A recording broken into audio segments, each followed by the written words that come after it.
गुरु प्यारी साध संगत, दूर दूर से आए हुए हमारे प्रेमी भाई बहन, बहुत सुंदर समय है, बहुत विशेष ये घड़ी है, ये क्षण है जब हम अपने बहुत सारे काम, अपने बहुत सारी जिम्मेदारियां एक किनारे करके सत्संग के लिए अपना समय निकाल करके यहाँ आए हैं, यहाँ बैठे हैं। इस संसार में बहुत कम लोग ऐसे हैं, बहुत चंद गिनी चुनी आत्माएं ऐसी हैं जिन्हें उस परमात्मा की खोज, उस परमात्मा की प्राप्ति की चाह, लगन अपने जीवन में लगी हुई है। और ये बहुत खास गिनी चुनी चंद आत्माएं सिर्फ परमात्मा की कृपा, उसकी दया, उसकी विशेष अनुकंपा से इस मुकाम को, इस क्षण को हासिल करने में कामयाब हुई है। ये बहुत खास, बहुत विशेष अवस्था होती है दुनिया में, जहां चारों तरफ भाग दौड़ मची है, सुख की लालसा में, दुनिया की भौतिकता कमाने की चाह में, होड़ में हर एक इंसान संसार में इतना भाग दौड़ रहा है, लोग इतना संसार में फंस गए हैं, छोटे से सुख के लिए जहां एक दूसरे को कष्ट देने में भी नहीं सोचते। ऐसे में वो इंसान जिसे उस परमात्मा का भरोसा हो गया, जो उस परमात्मा की खोज में लग गया, उसको पाने की चाह जिसके दिल में है, वो बहुत विशेष है। और महाराज जी कहा करते थे, इस घोर कलयुग में जहां चारों तरफ हाहाकार मचा है, जहां दुनिया का हर एक इंसान दुखी है, का कोई तन दुखी, कोई मन दुखी, कोई चित्त उदास, एक एक दुख सबन को सुखी संत का दास। किसी को तन का दुख है, किसी को मन का दुख है, किसी के शरीर में रोग है, किसी को सामाजिक परेशानियां हैं, मुकदमे चल रहे हैं, घर में शांति नहीं है, परिवार सुखी नहीं है, आपस में नहीं बन रही, एक दूसरे से विचार नहीं मिल रहे। दुनिया का हर एक इंसान जहां किसी न किसी बात से दुखी है, वहां वो इंसान जिसे उस परमात्मा का भरोसा हो गया, जिसके अंदर समर्पण आ गया, जिसके अंदर उस मालिक के नाम का विश्वास जग गया, ऐसे लोग बहुत ही विशेष, बहुत ही खास होते हैं संसार में। और आप ऐसे ही विशेष लोगों में हैं जिन्होंने दुनिया की तमाम भाग दौड़, ऊंच नीच, जन्म मरण, विषय भोग, ऐसी अनगिनत समस्याओं के रहते भी उस परमात्मा में विश्वास जताया है। हमारे स्वामी जी महाराज एक बात कहा करते थे, इस संसार में दो तरह के लोग रहते हैं। एक वो जो अपनी अहम भावना में कि मैं ही सब कुछ हूं, मैं ही करने वाला हूं, मेरे करने से संसार चलता है, अगर मैं नहीं करूंगा तो संसार में कुछ नहीं हो पाएगा। एक वो लोग जो संसार में अहम भावना में जी रहे हैं, जिन्हें धोखा है, जिन्हें ये भूल है कि अगर उन्होंने एक क्षण संसार की चिंता छोड़ दी तो संसार का नाश हो जाएगा। ऐसे लोग जब संसार में जीते हैं तो 24 घंटे चाहे कितने ही बड़े काम कर ले, उनके संसार में शांति नहीं आती। हर पल, हर घड़ी उन्हें बुलावा रहता है कि अगर उन्होंने कुछ नहीं किया तो काम नहीं बनेगा। वहीं दूसरे वो लोग जिन्होंने उस परमात्मा की सत्ता पर भरोसा जताया है। भगवान श्री कृष्ण गीता में कह रहे हैं वो लोग बहुत भाग्यशाली हैं जो ये बात समझ गए कि तुम संसार में सिर्फ निमित्त हो, तुम सिर्फ जरिया हो, तुम्हारे माध्यम से परमात्मा कुछ करा देना चाहता है, तुम्हारे माध्यम से बहुत सारे लोगों का उद्धार करा देना चाहता है, तुम्हारे माध्यम से तुम्हें संसार के तमाम बंधनों से छुड़ा देना चाहता है। तुम निमित्त हो, तुम संसार में सिर्फ उस परमात्मा का साधन बने हुए हो। और स्वामी जी बड़े सुंदर ढंग से कहा करते थे, जैसे कठपुतली का खेल होता है, अगर आप कठपुतली का खेल देखें तो बारीक बारीक धागों से कोई और होता है जो उसे नचा रहा होता है।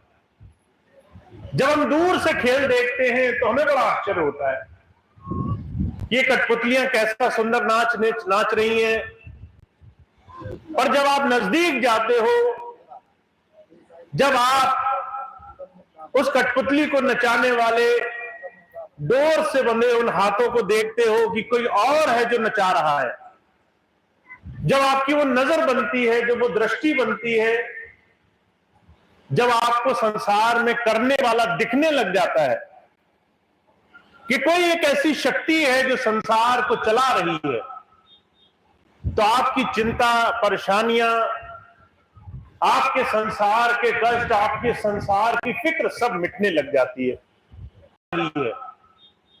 तो आपकी चिंता, परेशानियां, आपके संसार के कष्ट, आपके संसार की फिक्र सब मिटने लग जाती है।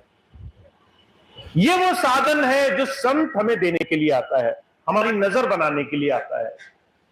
वो चाहता है हम अपने जीवन में इस जीवन को एक माध्यम समझे। हम सब लोग जो मनुष्य शरीर में आए, इस मनुष्य शरीर की एक बड़ी भारी उपयोगिता लेकर आए। ये हमें ऐसे ही नहीं मिल गया कि 100 साल बस जीना है, खाना पीना है, घर बनाने हैं, रिश्तेदारी निभानी है और मर कर चले जाना है। ये जितना समय मिला है, इस सब से हमारे जीवन में बहुत बड़े बड़े काम होने। महाराज जी अक्सर मिसाल फरमाया करते थे, क्या करते थे, भगवान राम, उनका राज्याभिषेक होने वाला था। जब उनका राज्याभिषेक होने वाला था, पूरी नगरी में बड़ी धूमधाम से सजावट हुई। सबको लगा कल राम हमारे राजा बन जाएंगे। एक रात पहले भगवान राम के लिए कुछ और ही नियति ने सोच रखा था। उन्हें उनकी अपनी ही माता से, अपने ही पिता से कुछ ऐसी बात सुनने को मिली जिससे उन्हें रातों रात राजा से रंक बनने का रास्ता मिल गया। कहां वो राजा बनने वाले थे, कहां 14 साल का वनवास उनके सामने आ गया, कहां सब कुछ के मालिक बनने वाले थे, कहां एक एक चीज छोड़ करके उन्हें जाना पड़ा। अब हम ये कथानक कई बार सुने होंगे, भगवान राम का चरित्र कई बार सुना होगा। भगवान राम के चरित्र से स्वामी जी कई बार एक बात फरमाना चाहते हैं।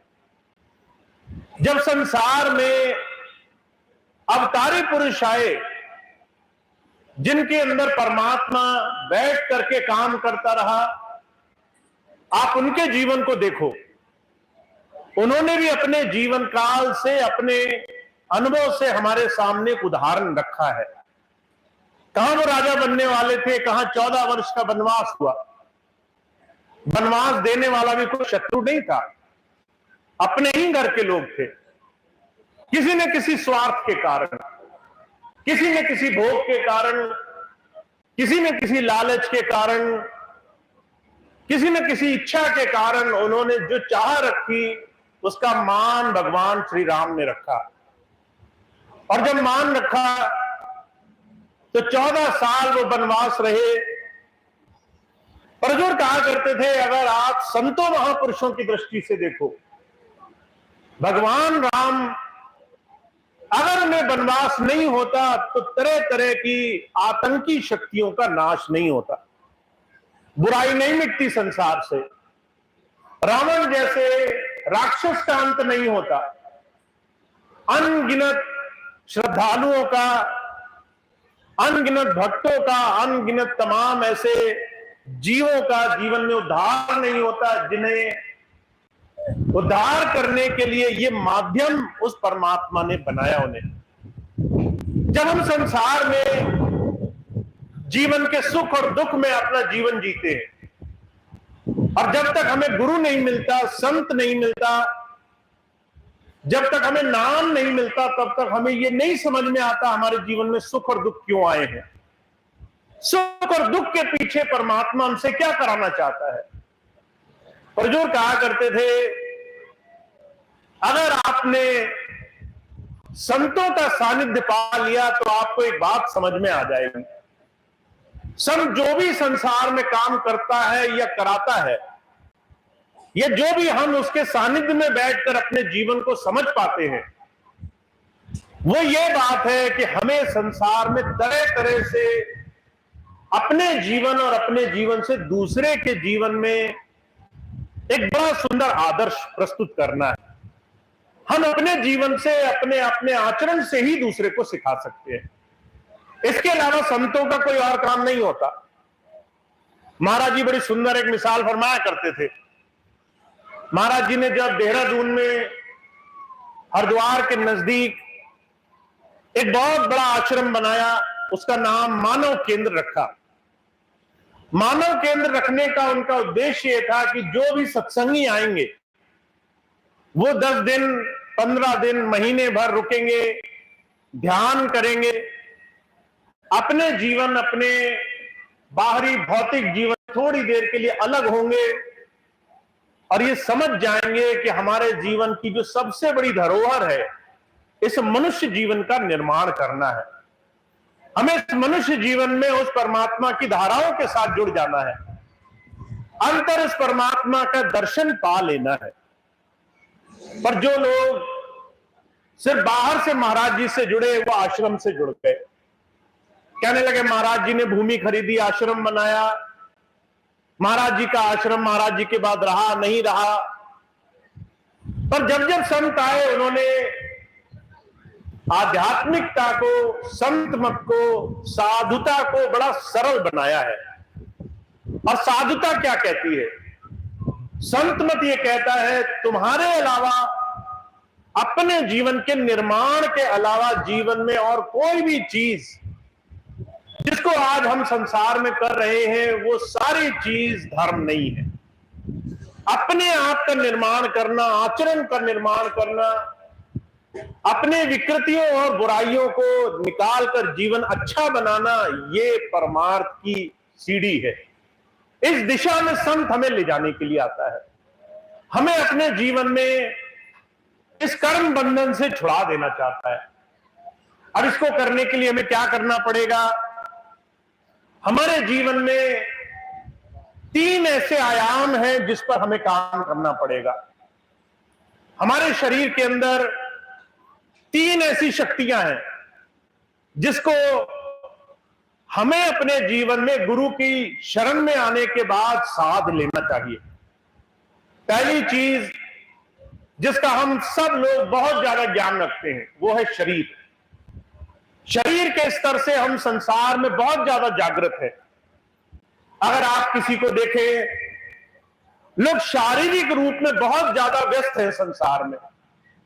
नौकरी करेंगे, व्यापार करेंगे, पैसा कमाएंगे, मान, पदवी, सम्मान, दुनिया की बड़ी बड़ी उपलब्धियां, बड़े बड़े खेत हो जाएं, बड़े बड़े हमारे नाम पर मिल्कियत, बड़े बड़ी खजाने, बड़ी बड़ी चीजें हमारे लिए हो जाएं। अर्जुन कहा करते थे, 99% लोग शरीर से ही संसार में व्यस्त है। पर बड़े आश्चर्य की बात है, जो शरीर के सुख है वो बहुत क्षणिक होते हैं। शरीर का जो भी सुख है वो बहुत क्षणिक होगा, वो एक क्षण में आपको फीका लगेगा। अगर आपने नया कपड़ा खरीद लिया, आपको 2-3 घंटे के बाद उस कपड़े के नए होने का एहसास नहीं रहेगा। आपने नया आभूषण खरीदा, सोना चांदी खरीदी, आपको 1-2 दिन में उसका नशा उतर जाएगा। आपको वो चीज फीकी लगने लगेगी। आपने दुनिया के भौतिक नशे कर लिए। गुरु नानक देव जी महाराज कहते हैं, और नशे सब झूठ हैं, उतर जात पर बात, नाम खुमारी नान का चढ़ी रहे दिन रात। अगर तुमने शराब पी ली तो वो शराब भी जीवन भर नशा नहीं देगी। एक दिन पियोगे, ज्यादा से ज्यादा 24 घंटे। 24 घंटे के अंदर उस शराब का नशा भी उतर जाएगा। अब मजबूरन तुम्हें फिर से शराब का ठेका ढूंढना पड़ेगा कि दोबारा से वही शराब मिले जो हमारे को फिर से नशा दे। और जो कह रहे हैं दुनिया के सारे नशे, दुनिया की सारी उपलब्धियां जो शरीर के स्तर पर है, उसका नशा, उसकी खुमारी, उसका सुख बड़ा छोटा होता है। और उससे ज्यादा दो और बड़े नशे हैं। दूसरा नशा मन का नशा, मन की समझ, मन की जागृति। अगर हम समझ जाते कि हमारे शरीर के अलावा भी कुछ और शक्ति है जिससे हमें सुख पाना है, तो जो कह रहे हैं अगर तुमने अपने जीवन में मन से जागृति नहीं पाई, मन को तुमने नहीं सिखाया, तो तुम्हारा शरीर क्षणिक सुख में तुम्हें भगाता रहेगा। अब मन का सुख क्या है? ज्ञान अर्जन करना, ज्ञान पाना। पढ़ो लिखो और ज्यादा भौतिक ज्ञान पाओ, भौतिक के साथ साथ कुछ कुछ अंतर का ज्ञान पाओ। अर्जुन कह रहे हैं इसके लिए बहुत से विद्वानों ने जतन किया। उन्होंने ज्ञान ध्यान अर्जन किया, पढ़ लिख गए, विद्वान बन गए, बहुत सी चीजों की समझ हासिल कर ली, पर ज्ञान की समझ, ज्ञान का नशा, ज्ञान का सुख भी अधूरा रहता है। उस ज्ञान के सुख के भी एक सीमा है, वो भी सारा जीवन आपके साथ नहीं रहती। हर एक ज्ञान तब तक अधूरा है जब तक वो आत्मज्ञान से न जुड़ जाए, जब तक वो अंदर आ रही उस परमात्मा की धारा से न जुड़ जाए। अर्जुन कहा करते थे इसके ऊपर एक सबसे ऊंची अवस्था है आत्मज्ञान, आत्मिक अवस्था। तुम्हारे अंदर जो एक चलती फिरती शक्ति है जिसके रहते तुम संसार में सारे काम कर रहे हो, उस शक्ति का ज्ञान तुम कर लेते, आत्मा से, उस परमात्मा से जुड़ने का ज्ञान तुम कर लेते। और इसके लिए महाराज जी हमेशा एक बात कहा करते थे, हमें अपने जीवन में बाहर से लेकर अंदर अपने जीवन में ऐसे काम करने की आवश्यकता है जिससे हम अपने जीवन को सुखमय बना सकें। चाहे वो भौतिक स्तर पर हो, चाहे वो मानसिक स्तर पर हो, चाहे वो आत्मिक स्तर पर हो। जो तुम करोगे का जैसी करनी वैसी भरनी, जो तुम करोगे वैसा ही फल तुम्हें तुम्हारे जीवन में प्राप्त होगा। प्रयास नहीं करेगा, तुम्हारे जीवन में सुख लाने के लिए भी कोई जतन नहीं करेगा। परमात्मा निमित्त तो बनाएगा, पर तुम उस निमित्त के साधन नहीं बन पाओगे। तो पहले हमें अपने जीवन में कुछ ऐसे सिद्धांत आध्यात्म के स्तर पर बनाने की जरूरत है जिससे जीवन बदलने लग जाए। तो हुजूर कहा करते थे एक सीधा सा सिद्धांत बनाओ, का परहित सरिस धर्म नहीं भाई, पर पीड़ा सम नहीं अदमाई। दूसरे के हित से बड़ा कोई संसार में शुभ कर्म नहीं है। अगर किसी को दुखी देखो तो उसके दुख का दूर करने का कोई इलाज करो। अगर कोई कष्ट में है और उसके कष्ट में तुम्हें मजा आ रहा है, किसी के दुख को देखकर तुम्हारा हृदय नहीं द्रवित हो रहा, किसी की परेशानी देखकर उसकी परेशानी दूर करने की चाह नहीं उपज रही है, वहां देख करके तुम्हें बड़ा मजा आ रहा है कि चलो अच्छा हुआ दूसरे का घर जल गया, हमारा नहीं बिगड़ा कुछ। तो जो कहा करते थे जहां दूसरे की पीड़ा देख करके मन में द्रवित भावना ना आए, वहां पर मन और आत्मा की कमाई नहीं होती, वहां परमात्मा का नाम नहीं कमाया जा सकता। तो जो एक सीधा सा सिद्धांत बता रहे हैं, दूसरे का हित करना सबसे बड़ा शुभ कर्म है।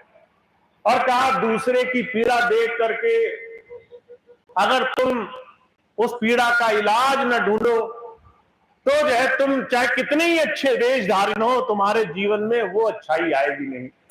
तो कहा न दूसरे की पीड़ा का केंद्र बनो और न जो है दूसरे का सुख करने का अवसर मिले तो उस सुख अवसर को तुम छोड़ दो, वो भी काम ना करो, वहां भी तुम सबसे आगे रहो।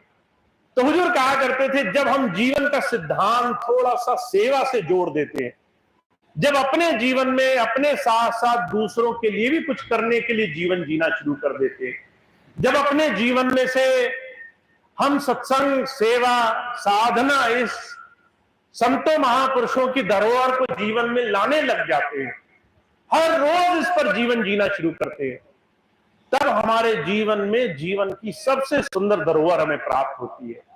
तो जब जब महापुरुष आए हैं उन्होंने एक ही बात पर जोर दिया है, तुम्हारा आचरण, तुम्हारा स्वभाव, तुम्हारे जीवन में जो भी तुमने गुरु सीखा है, जो तुम्हारे आचरण में आ गया है, वो ही तुम्हारी सबसे बड़ी कमाई है और उसको तुम अपने आचरण, अपने स्वभाव से परख सकते हो।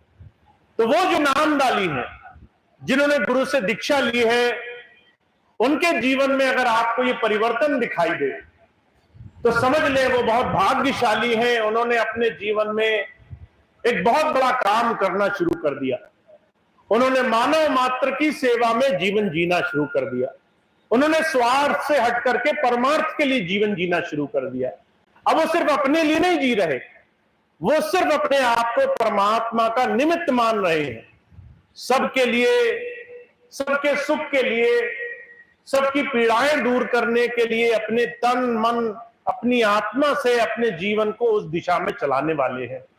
हुजूर कहा करते थे, ये बात आपको बहुत कम लोगों में दिखाई देगी।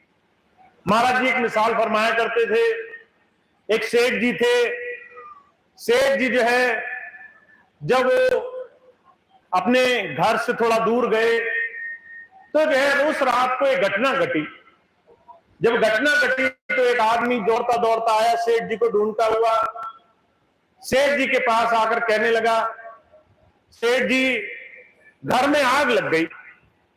अब ये बात सुनी सेठ जी ने तो जो है सेठ जी को मन में एहसास हुआ कि शायद ये आदमी कहना चाह रहा है कि इसके घर में आग लग गई। तो ये बात सुनकर के सेठ जी उसे बड़ा अच्छा अच्छा ज्ञान देने लगे। कहने लगे कोई बात नहीं, भौतिक चीज थी, सांसारिक चीज थी, आज खत्म हो गई, कल दोबारा मिल जाएगी। घर में आग लग गई तो क्या हुआ, परमात्मा और देगा, तुम्हें परेशानी की कोई जरूरत नहीं। इतनी देर में वो आदमी कहने लगा, सेठ जी मैं ये कहना चाह रहा था आपके घर में आग लग गई। जब ये बात कही तो सेठ जी बड़े दुखी हुए। जहां अभी बड़ा आशीर्वाद, बड़ी ऊंची ऊंची बात कह रहे थे, वहीं रो रो धोने लगे, कहने लगे ये तो बड़ा बुरा हुआ, मेरे घर में आग लग गई। जब ये बात कही बहुत रोने लगे। तो जो है उस आदमी ने ये बात सुनी कि एक क्षण में अगर सेठ जी को यह एहसास हुआ कि किसी दूसरे का घर जला है तो उन्हें कोई दुख, कोई परेशानी नहीं महसूस हुई, पर जैसे उन्हें एहसास हुआ कि वो घर उनका खुद का जला है, वो रोने धोने लगे, परेशान होने लगे। तो उसने बहुत बेचारा कहने लगा, अगर यही हालत संसार की है, अगर इसी तरीके से लोग संसार को विचर रहे हैं, जब तक मेरा नुकसान हुआ तब तक लोग रोते धोते हैं, जब दूसरे का नुकसान होता है तो लोग खुशी मनाते हैं। इसी कारण इस संसार में किसी का भला नहीं हो रहा। हम सिर्फ अपने सुख के लिए, सिर्फ अपने स्वार्थ के लिए जब तक जिएंगे तब तक उस परमात्मा का नाम प्रकट नहीं होगा। इसलिए जब संत आते हैं, कहते हैं आपको अगर ये बात समझ में आ गई, इस संसार में करने वाला कोई और है, ये जीवन आपको जितने समय के लिए मिला है वो समय ही आपकी सबसे कीमती, सबसे बेशकीमती धरोहर है। समय से ज्यादा कीमती आपके पास कुछ नहीं। अगर आपके पास लाखों करोड़ों हुआ और समय नहीं हुआ तो आप चाहे लाख कोशिश करें, एक क्षण भी आराम नहीं पा सकते। और अगर समय रहते आपने अपने जीवन को सही दिशा में जोड़ लिया तो आपका वो समय आपको दुनिया की सबसे बेशकीमती, सबसे अनमोल अवस्था तक पहुंचा देगा। तो हमारे स्वामी जी महाराज सिर्फ एक बात समझाना चाहते हैं, कहते हैं हम जब तक अपने जीवन में अपना नजरिया, अपना दृष्टिकोण इस संसार की तरफ बदलना नहीं शुरू करते, तब तक ये संसार सिर्फ भोगों का सामान है। सिर्फ हमारे जीवन में वो कर्जा है जिस कर्जे को हम चुकाते चुकाते जीवन गुजार रहे हैं। 24 घंटे हर सांस के साथ हम सिर्फ संसार की चिंताओं में लगे हैं। अगर हमने गुरु का ज्ञान पाना है तो हमें सिर्फ अपने जीवन में उस अंदर की अवस्था को पा लेना होगा। महात्मा बुद्ध के जीवन की घटना हुजूर फरमाया करते थे।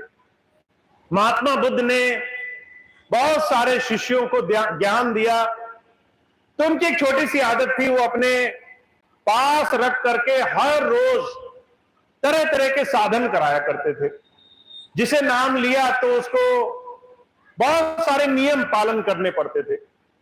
एक नियम था ध्यान का नियम, दूसरा नियम था समर्पण का नियम। कैसे मेरे अंदर जो जो चीज मुझे परेशान करती है मैं उसको समर्पित करने लग जाऊं। तो एक छोटा सा उन्होंने नियम बनाया कि तुम जो भी मेरे शिष्य होंगे वो गृहस्थियों के पास जाएंगे और मांग करके खाएंगे। जब आप किसी से मांगते हो, जब सामने वाला झड़क दे आपको, कह दे कि आगे जाओ, तो ये जो मान सम्मान है ये एक क्षण में चकनाचूर हो जाता है। पर महात्मा बुद्ध ने ये नियम बना दिया कि जो मेरे शिष्य बनेंगे उन्हें इस अवस्था से होकर गुजरना पड़ेगा। ये मान सम्मान अहंकार, इसको चोट लगेगी, और जितनी चोट लगेगी उतना तुम समर्पित होते चले जाओगे। धीरे धीरे ऐसी अवस्था में पहुंचने के बाद एक दिन उनका एक प्रिय शिष्य था, पूर्ण उसका नाम था। उसने सारा जीवन इन नियमों का पालन किया, गुरु जी के चरणों में रहा, अपने मान सम्मान अपने अहंकार को उसने धीरे धीरे गुरु जी को समर्पित कर दिया। एक दिन गुरु जी ने कहा, पूर्ण तुम्हारी सेवा समाप्त हो गई, अब तुम आश्रम से बाहर जाओ, सत्संग प्रचार का काम करो, और जब तुम सत्संग का प्रचार करो तो परमात्मा की बात करना कि परमात्मा सब कुछ करता है, हम सिर्फ उसके निमित्त हैं, हम सिर्फ उसके कठपुतली हैं। जब वो हमें खींचेगा हमें खींचना पड़ेगा, जब वो सुख देगा सुख मिलेगा, जब वो दुख देगा दुख मिलेगा, तुम स्वीकार कर लेना। अब जब ये बात कही, पूर्ण कहने लगा, महाराज मुझे तो ये बात समझ में आती है, पर अगर मैंने लोगों को ये बात कही कि तुम्हारे जीवन में तुम जो कुछ कर रहे हो वो सिर्फ स्वार्थ के धंधे हैं, लालच के कारण कर रहे हो, तुम परमात्मा पर भरोसा रखना नहीं आता तुम्हें, तो लोग तो मुझे बड़ी गालियां देंगे, लोग तो मुझे बड़ा बुरा बोलेंगे। अगर किसी के मान सम्मान पर चोट लगेगी तो लोग तो बड़ा बुरा सुनाएंगे, और अगर सुनवाएंगे तो मैं क्या करूंगा। तो भगवान बुद्ध ने 3 प्रश्न किए। वही प्रश्न हमें और आपको अपने लिए सोचने हैं। हम कैसे गुरु के साथ जुड़ेंगे जिससे हमारा जीवन कल्याण की तरफ चला जाए। तो महात्मा बुद्ध ने 3 प्रश्न किए हैं। पहला प्रश्न किया महात्मा बुद्ध ने कि जब तुम सत्संग करने जाओ, गुरु जी की बात सुनाओ किसी को, तो लोग बड़ा ताना मारेंगे। लोग कहेंगे देखो आया धर्मात्मा बनकर, बड़ी बड़ी बातें कर रहा है, खूब उल्टा सीधा बोलेंगे, बड़ा बदनामी करेंगे, बहुत गालियां देंगे, ऐसी बात बोलेंगे लगेगा कान में लोहा घुल गया, बुरा लगेगा, उनको उल्टा बोलने का मन करेगा। तब तुम क्या करोगे। जब ये बात कही तो पूर्ण बहुत सेवा करके वहां तक पहुंचा था। कहने लगा महाराज मैं कुछ नहीं बोलूंगा, मैं तो आंखें बंद करूंगा, आपका ध्यान करूंगा, आपकी याद करूंगा, और आपसे विनती करूंगा कि हे गुरुजी धन्य है, आपने इतनी दया करी, ये लोग सिर्फ गालियां निकाल रहे हैं, अगर ये मुझे मारने लग जाते तो मैं क्या कर सकता था। अब ये बात कही तो महात्मा बुद्ध बहुत खुश हुए। अगर आपसे हमसे कह दिया जाए कि भाई कोई तुम्हें बुरा बोल रहा हो, तुम्हें उससे कुछ कहने की बजाय परमात्मा से प्रार्थना करनी है, तो ये बात हमें हजम नहीं होगी। हम सोचेंगे जब हम तुरंत ही फैसला कर सकते हैं तो परमात्मा पर क्यों छोड़े, एक की दो सुना सकते हैं तो परमात्मा पर क्यों छोड़ा जाए। पर पूर्ण था, कहने लगा महाराज मैं आपसे प्रार्थना करूंगा कि इससे बुरा हो सकता था, पर जो है सिर्फ गालियों में छुटकारा हो गया, मैं तो बड़ा धन्यवादी हूं। जब ये बात कही तो महात्मा बुद्ध ने दूसरा प्रश्न किया। कहने लगे फर्ज करो वो लोग इतने तुमसे नाराज हो कि तुम्हें मारने ही लग जाए, जब मारने लग जाए तब क्या करोगे। तो पूर्ण कहने लगा, महाराज जब वो पीट रहे होंगे तो मैं आपकी तरफ ध्यान करूंगा, कहूंगा हे गुरुजी धन्य है, सिर्फ हाथ उठा रहे हैं, सिर्फ पीट रहे हैं, अगर जान से ही मार दे मुझे तो मैं क्या कर सकता हूं इनका, मेरे में क्या शक्ति है कि मैं लड़ लूंगा इनसे। तीसरी बात जब कही, कहने लगे अगर वो तुम्हें जान से ही मारे, जान से ही मारने आ जाए फिर क्या करोगे? तो कहने लगा महाराज फिर तो मैं आपका बहुत ही धन्यवादी हो जाऊंगा। रोज रोज का जंजाल ही कट गया, रोज रोज की समस्या ही दूर हो गई, एक ही बार में छुटकारा हो गया। मैं सोचूंगा जो रोज रोज करना पड़ता आज एक ही दिन में काम पूरा हो गया।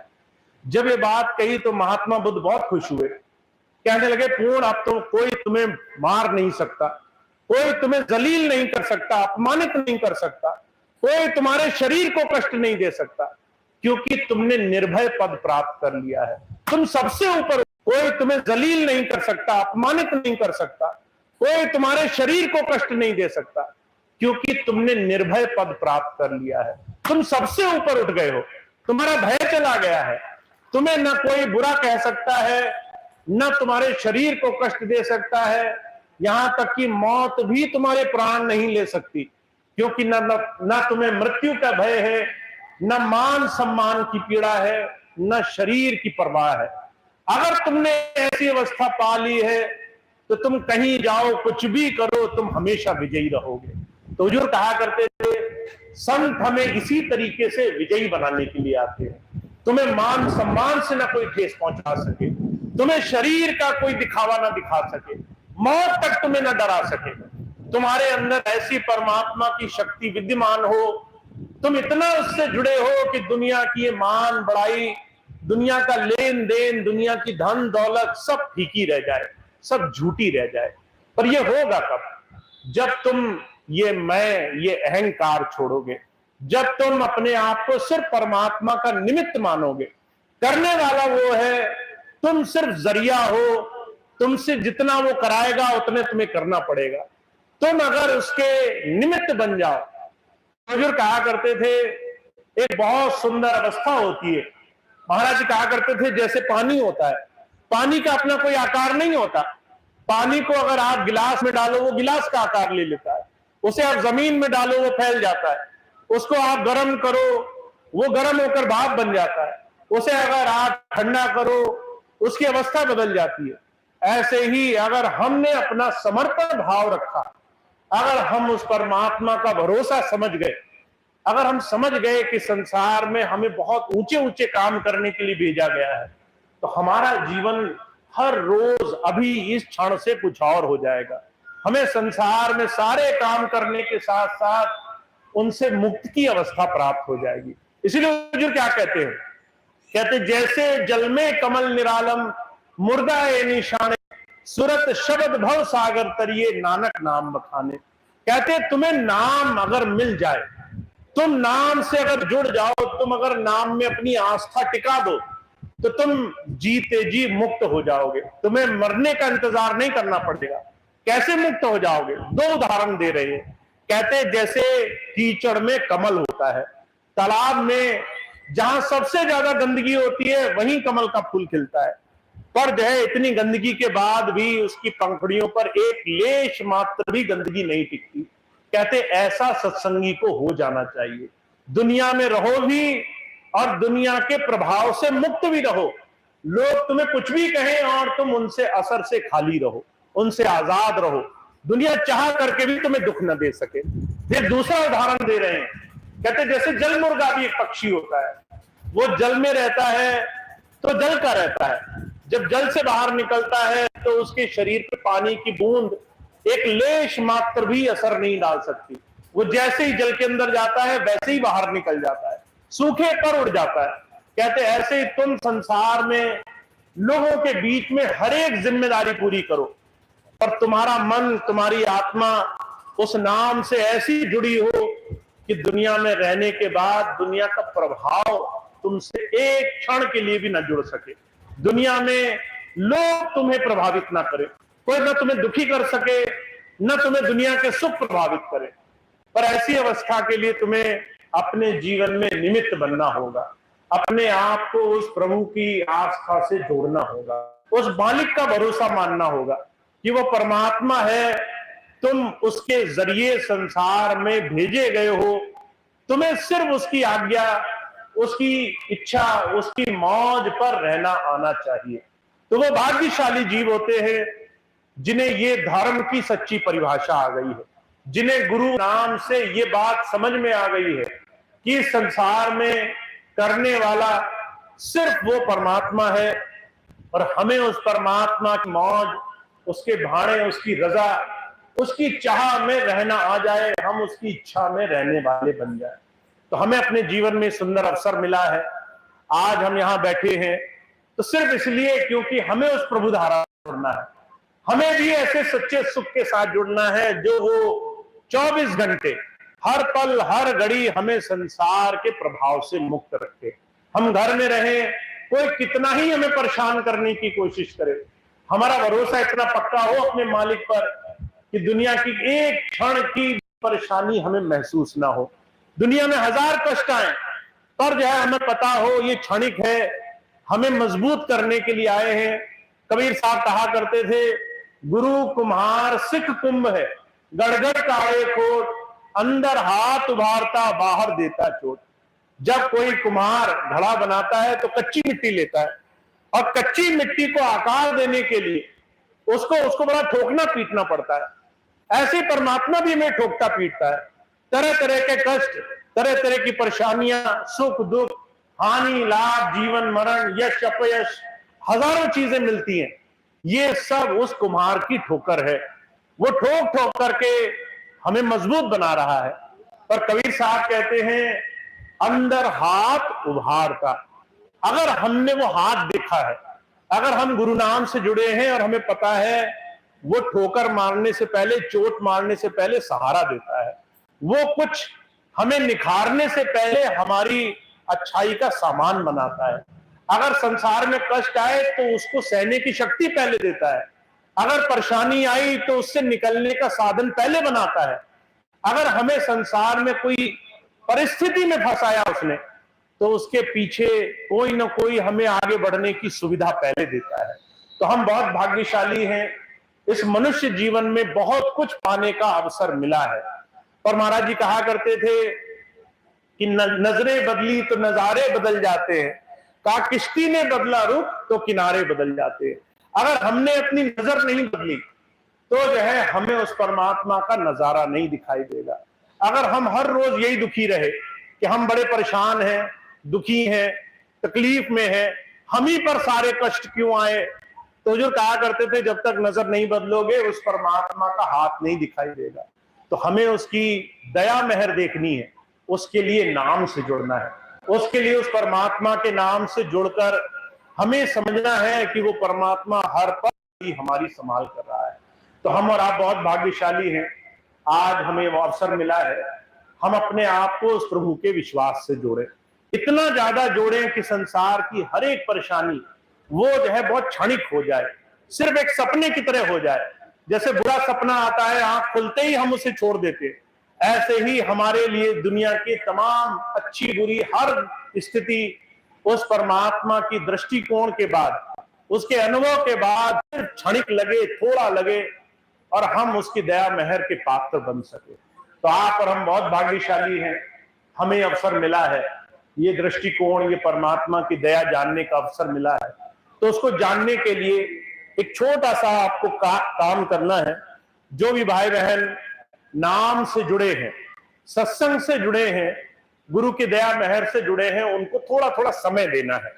आपको 24 घंटे मिलेंगे हर रोज। इस 24 घंटे में कोई तो ऐसा होगा जो 2-2 घंटे खूब गुरु जी की याद करेगा, और कोई ऐसा होगा जो कहेगा मेरे को फुर्सत नहीं है, मेरे पास समय नहीं है, और दुनिया में लंपट रहेगा।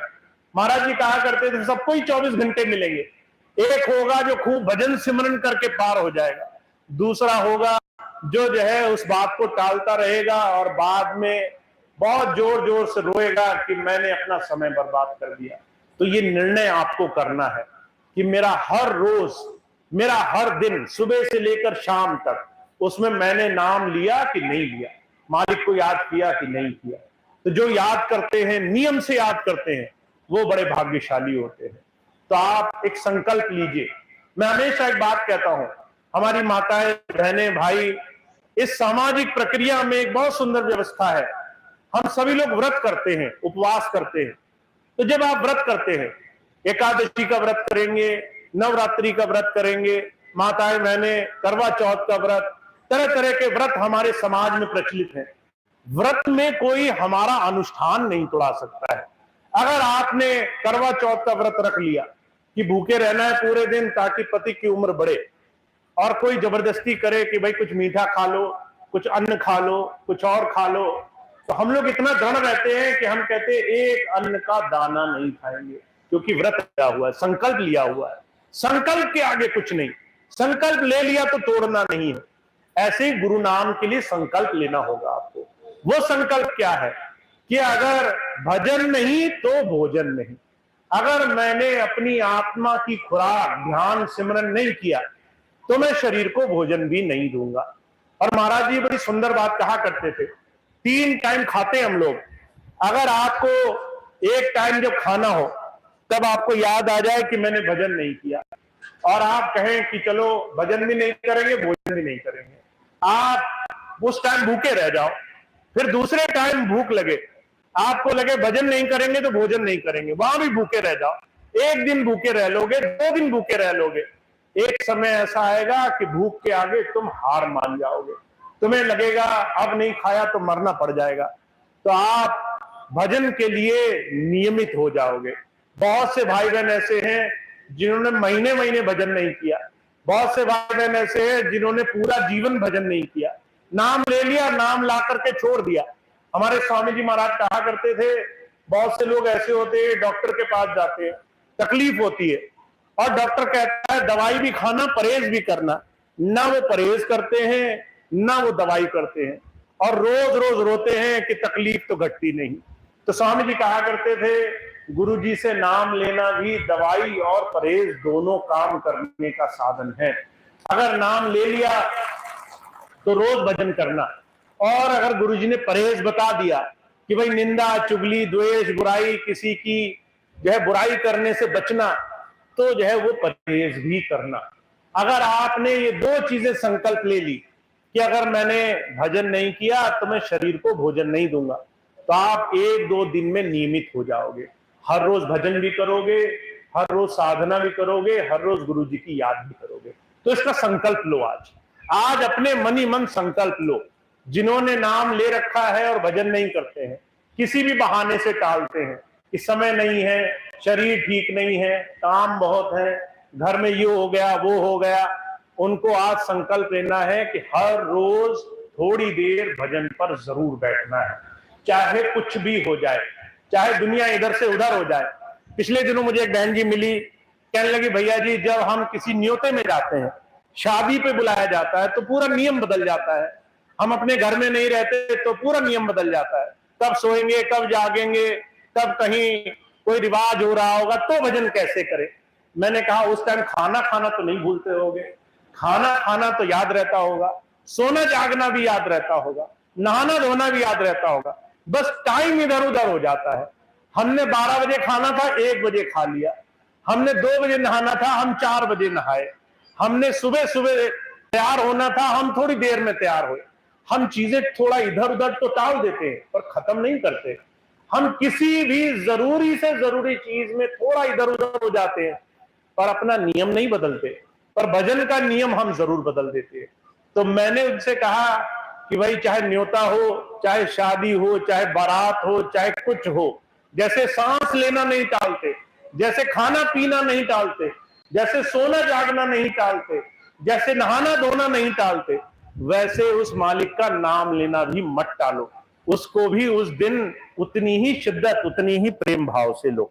तो संकल्प लीजिए कि जिन्होंने नाम ले लिया वो हर रोज 24 घंटे में कम से कम एक बार समय निकालेंगे और अपने गुरु जी की याद में बैठेंगे।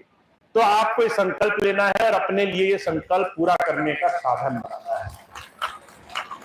दूसरी बात और बहुत जरूरी बात यह है, इस काम को प्रेरणा बनी रहेगी। जो हर रोज सत्संग करते हैं उनको और ज्यादा हिम्मत बनी रहेगी, और जो ज्यादा से ज्यादा याद बनाकर रखते हैं उनका काम तो बड़ी तेजी से बनेगा। तो सत्संग कितना आप बनाएंगे।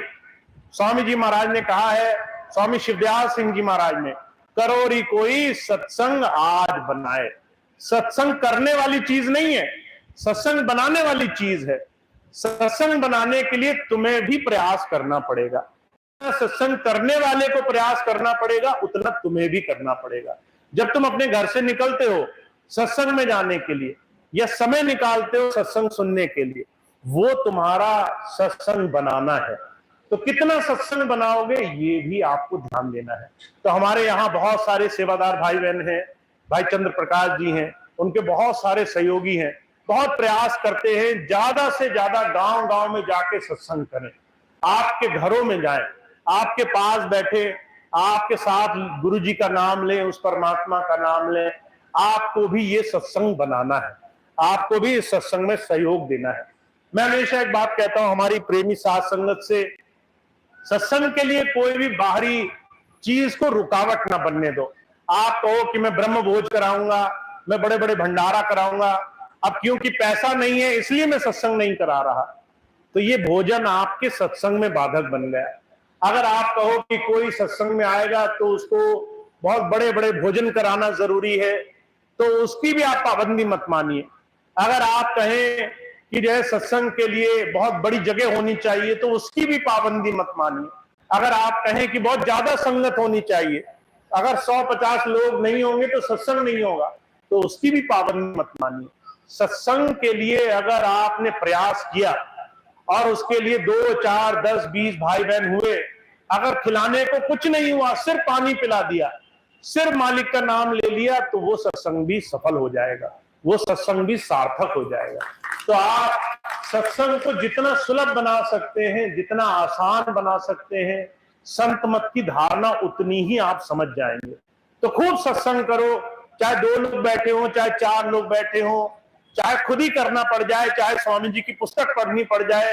सत्संग ज्यादा से ज्यादा मनाओ, गांव गांव में मनाओ, घरों घरों में मनाओ, ताकि अपने घर में, अपने हृदय में गुरु का वास हमेशा बना रहे। मुझे स्वामी जी की बात याद है।